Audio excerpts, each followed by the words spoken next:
अरे इधर क्या कर रहा है? जानू आई कॉल यू लेटर। भैया तुमसे एक बात करना है। हाँ बता ना, किससे बात कर रहा था? कौन है वो? भाई मैं एक लड़की से प्यार करता हूँ, उसको शादी करना चाहता हूँ, बट वो अमेरिका में रहता है। कैसे करेंगे, क्या करेंगे? कुछ आइडिया दो ना।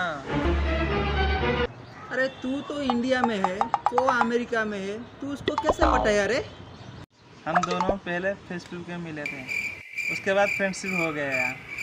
स्काइपी में पहले वो मेरे को प्रपोज किया, उसके बाद व्हाट्सएप पे हम लोग लव किया, पर उसको शादी करना है मेरे को। उधर मैं उधर कैसे करेंगे, क्या करेंगे, समझ नहीं आ रहा।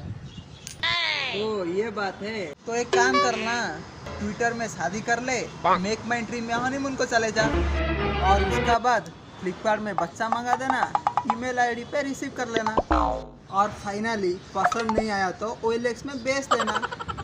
सिंपल। ओ माय गॉड, इतना सा बात है। ठीक है, अच्छा है।